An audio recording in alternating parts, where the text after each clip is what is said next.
Welcome back to the Journal Feed. My name is Nick Zelt, and this is the only place to be spoon-fed the latest and greatest of emergency medicine.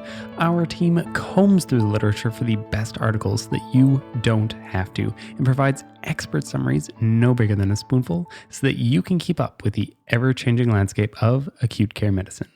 This is the audio version of the past week's summaries, and all this week's summaries were brought to you by the courageous Clay Smith.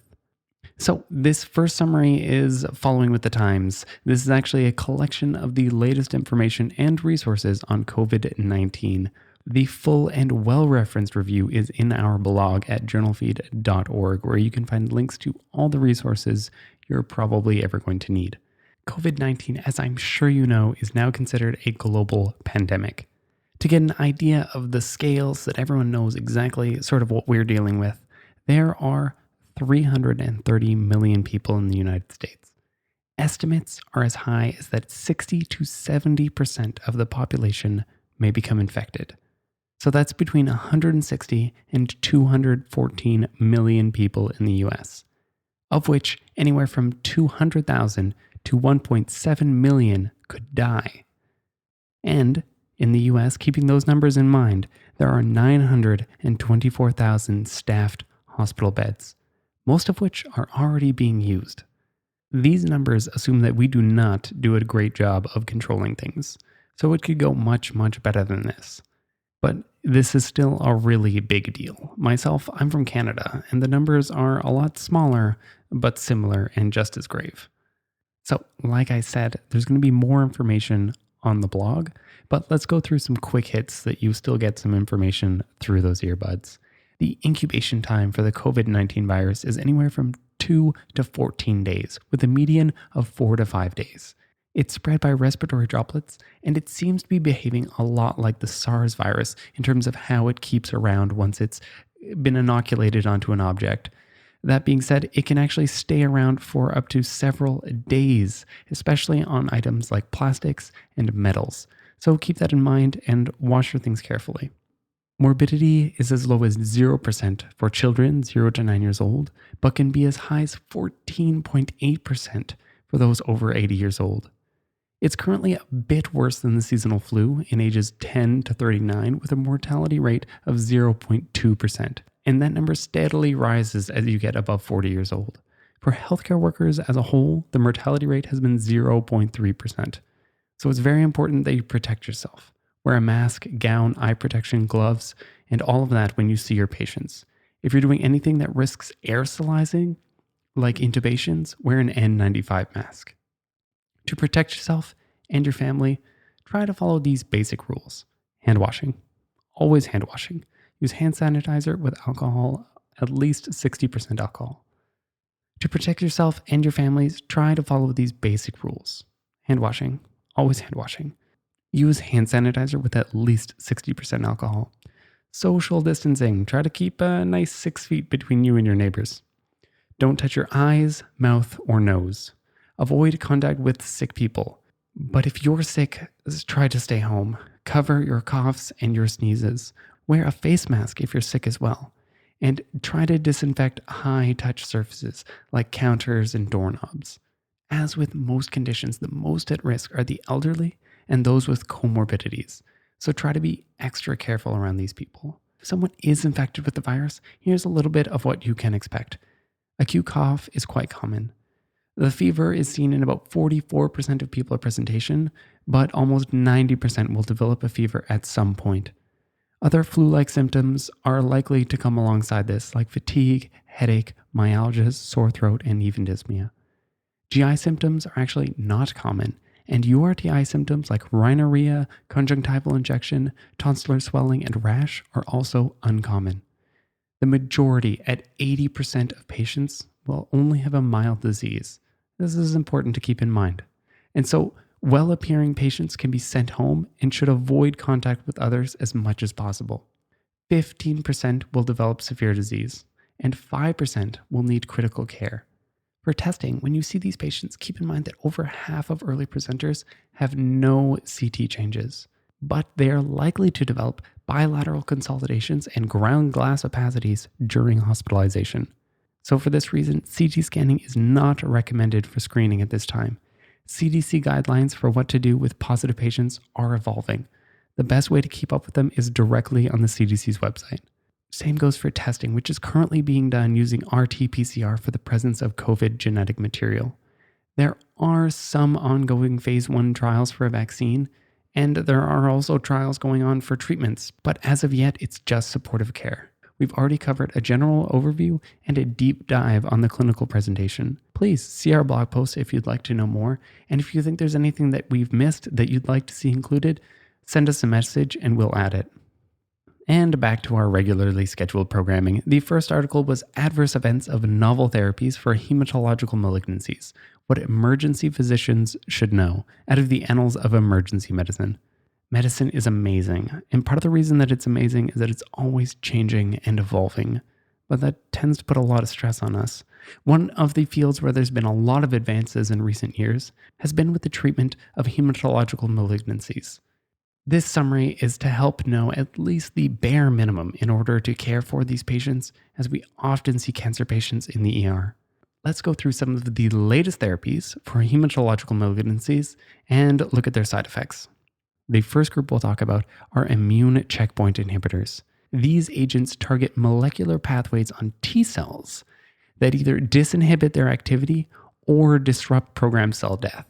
Disinhibited T cells are less specific for foreign bodies, making them more likely to attack things that'll look a lot more like self, like unusual cancer cells, which is good. But the downside of this is that it makes your immune system also more likely to attack your own cells. So some common side effects you can see from this are skin rash, colitis, autoimmune hepatitis, and pneumonitis. Less commonly seen are things like encephalitis, myocarditis, some rheumatological problems, and endocrine disturbances. If you suspect there's a problem, discuss with your oncologist and start steroids if severe enough. The next I'd like to mention are chimeric antigen receptor T cells, usually just called CAR-T. These are fascinating. If you're interested in immunology, these are really cool. These are genetically engineered T cells designed to express specific receptors. Two big things you need to know about CAR-T are the possibility for cytokine release syndrome and immune effector cell associated neurotoxicity syndrome. Cytokine release syndrome consists of a cytokine storm, which can range from a flu-like illness all the way to a septic shock-like picture with a multiple organ failure, including acute lung injury. There are grading systems for severity, but the key thing is to get on the phone with your oncologist quickly and know that glucocorticoids can do a lot and may even be life-saving. Neurotoxicity is also dangerous. I know, surprise. But immune effector cell-associated encephalopathy presents as encephalitis and may progress to diminished mental state and cerebral edema. In this circumstance, you're going to want to get a STAT-CT or MRI. An LP can help to rule out infection and then treat with the usual measures for increased ICP, like bed elevation and mannitol. Treat seizures like any seizures, and high-dose dexamethasone might be needed. Again, the oncologist is your friend. The next syndrome is differentiation syndrome, previously called retinoid acid syndrome, which is seen in acute promyelocytic leukemia. This consists of fever, hematological instability, weight gain from edema, renal failure, and pulmonary infiltrates or effusions. This can be seen with some of the newer oral agents like isocitrate dehydrogenase inhibitors for refractory AML. At first, it might look like sepsis or heart failure, but will be treated with high-dose dexamethasone with help from your oncologist. Best to keep it in mind on your differential once you've ruled out everything else. All right, we're almost done. The next is sinusoidal occlusion syndrome, more helpfully called hepatic veno-occlusive disease, and might occur after stem cell transplantation or treatment for refractory hematological malignancies with some newer agents and usually biologics. Treatment might involve steroids, thrombolysis, or transplant. Next are a few conditions that you're probably more accustomed to already, but are just to keep in mind with some of these agents. Like QT prolongation, so you have to be careful with what drugs you're giving.